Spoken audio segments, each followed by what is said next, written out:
Alright, so here is my scarfing fixture. When I first started doing scarves, I found it pretty intimidating, especially if you've been working on something for a long time and then you come to scarf it, you're worried about wrecking it. So this fixture helps avoid that. So what it is a big piece of Douglas fir, so it's nice and stable. It's actually a what are we talking? Yeah, so it's a 7-inch wide by nominal 2, which of course is 1.5 in today's money. So this thing is about 2 feet, well, it's 28 inches long. And then on the side here, I've already got the angle cut. So I think this is a 1 in 12 angle that I've got. So this is about 3 inches, and this drops to nothing down here, level with the thickness of the material. So that gives me the angle that I need, and then I make adjustments on it with these two pieces here. So this one I never adjust, that normally stays the same. This one down here I end up adjusting the thickness, and that allows me to adjust this angle very slightly.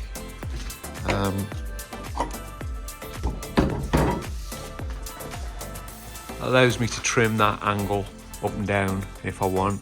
Obviously I can also move this around, so I can get roughly the angle that I want depending on if I'm doing a 1 in 12 scarf or a 1 in 6 or whatever I'm trying to get to. I can normally adjust and get there with this. Then I've got standard just pipe from Home Depot or Lowe's. This is just 1 inch steel pipe, and then you can see I've just captured it here. And what that does is it allows me to run my rotor up and down this pipe, so then I can roll the fixture across here, get whatever width I want, and then I can move my rotor up and down. It enables me to really accurately mill the angle across whatever I'm scarfing. So here I got 2 joints happening, so I'm scarfing the joint, both sides of the joint at the same time, which will then come off and go together. Last thing that I do is whenever you machine in oak, it's going to want to curve up like a banana, so this is going to want to curve back here. So what I do is just drill a hole through, secure it down with a screw, which keeps it nice and level to this base plate, and that enables me to stop it moving around. And the final part to capture this in a nice and tight here is I use a couple of wedges and a couple of sacrificial sort of blocks here, oak, that I can knock in, that really just once I've got it in, these hold it all together. So I've found this works really well for me. Takes a lot of the hassle out of scarfing, and gives me a nice machine finish that works out really well for scarfing. All right, there we go. Another successful, messy scarfing operation. So you know when you're done, when you've really feathered this end out, and then next step is to release the screws, and then my favourite part, cutting the pips off with a Japanese pole saw. And that is how I do all of my scarves, which takes a lot of the stress out. I mean, obviously if you could cut it on a bandsaw or even a circular saw, but you're kind of one and done. This takes a little bit more time, but it's a lot more controllable and repeatable. And I've cut all of my scarves needed in one go. I know they're all exactly the same. It's going to be a perfect matchup. So I know that this works well first time for me. So that's how I do it. hope that helps take some of the anxiety out for anyone who's looking at doing their first scarf for a boat. And now you see the finished scarf. So you see it machined up well, it's glued up well. It's given me, I think that's about a 1 in 10 scarf that I ended up with there, which I was aiming for 1 in 6 or more. It's given me a nice scarf, gone together really well.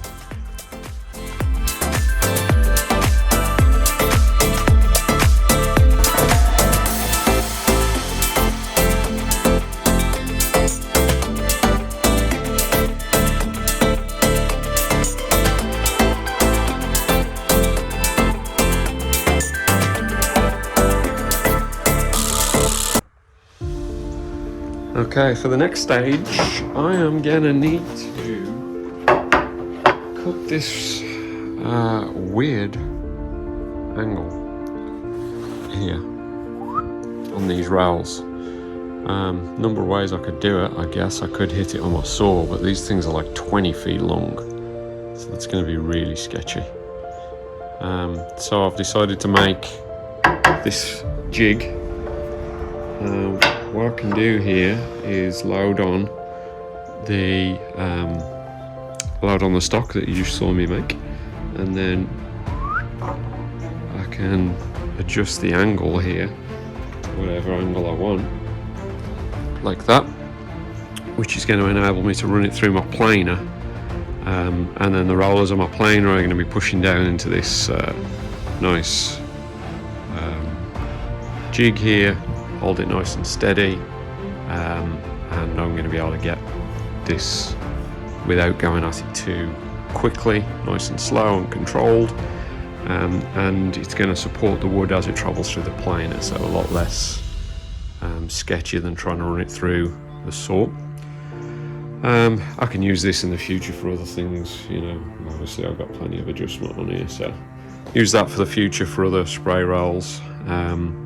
So that is my plan for running this weird little angle here on the top of the spray roll. So let's see how it goes. So let me show you the plan.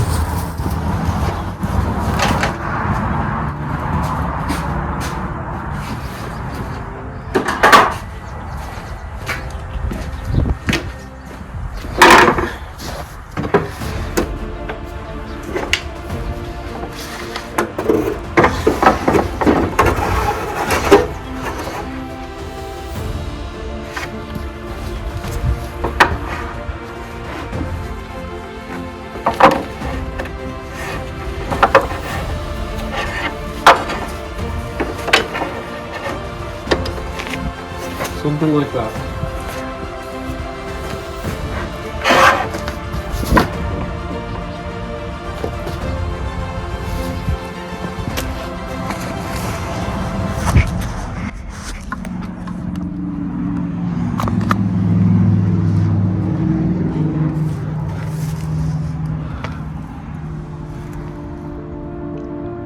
Should work. Let's give it a go. All in all, I think I've done well here. I've probably achieved new highs of sketchiness with regard to this particular setup. What you want to really achieve is every clamp that you've got, you know, performing a load-bearing function at the same time. I've got close to that here. As you can see, I've got at least 4 clamps playing typical rolls. This could go wrong at any point, lots of failure modes, we like to see that. So yeah, let's give it a go and wait for the bang.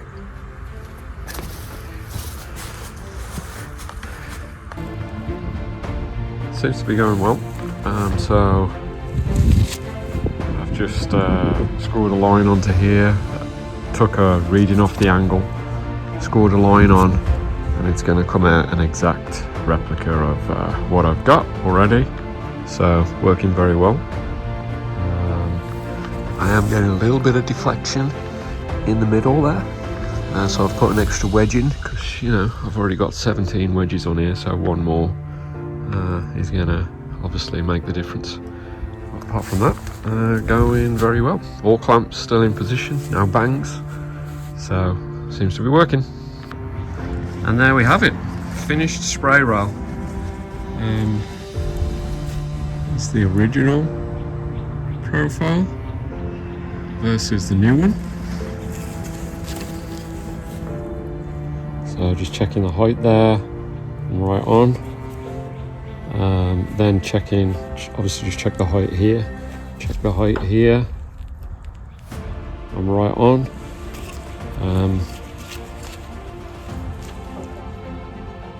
Width wise, right where I need to be. So the only thing left to do now is put this back curve in here and then obviously smooth it up.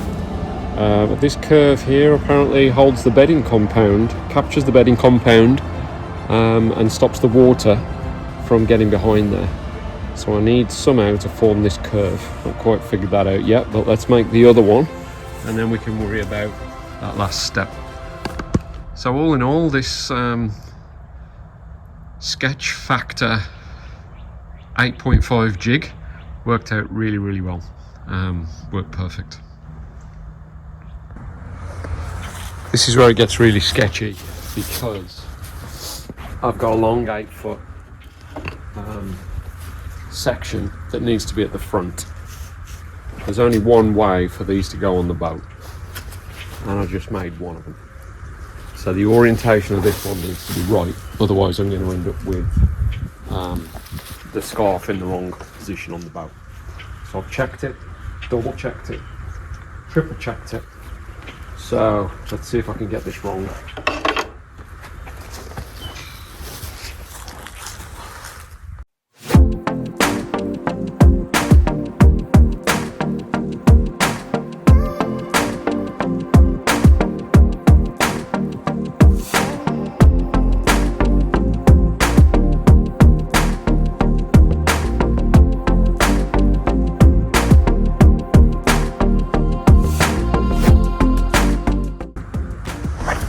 Well, there we go.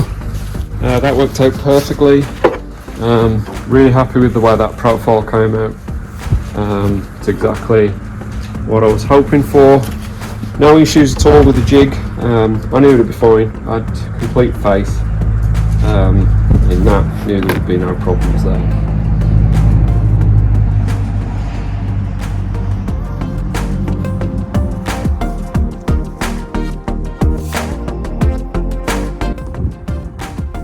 Go, port side, starboard side. I actually used the trailer to help me get the profile right because I know the 90 degree sticks up and I know the weird angles on the bottom. So it helped me to lay them out here on the trailer. The reason it was important was this first scarf is about 8 feet back here. So I want that 8 feet without the scarf because that's the bendiest part. So I need to be able to bend that, steam bend that round on the front, and I don't want to steam bend the scarf. So that's why it was important that I got the sides right and correct, and it turned out like I wanted. You can see the profile maybe. There. So looks good. Alright, let's take this thing down. Do a bit of a closer look at it.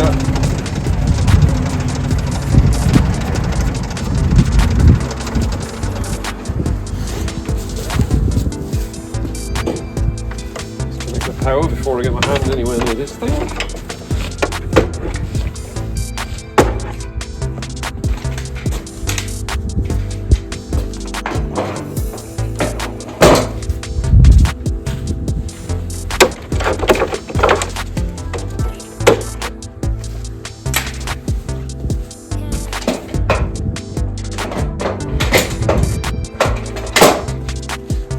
So I was using these wedges just to get the height I need. Sorry, blocks.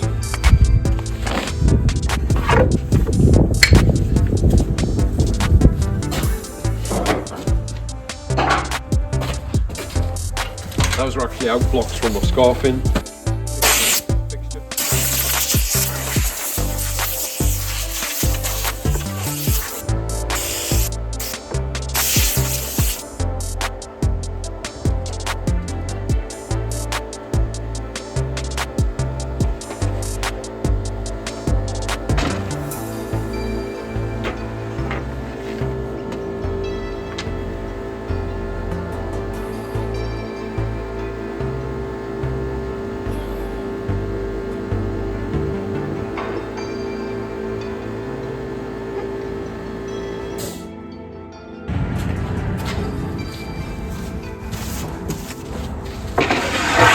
There we go.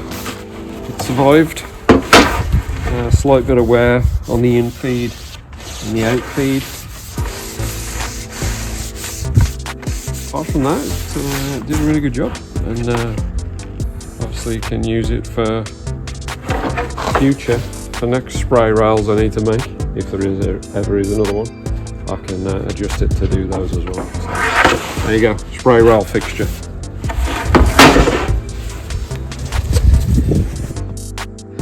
It's only 4 o'clock. I feel like there's time for one more unbelievably sketchy fixture, and that's going to make the back curve that I need. Let's do it.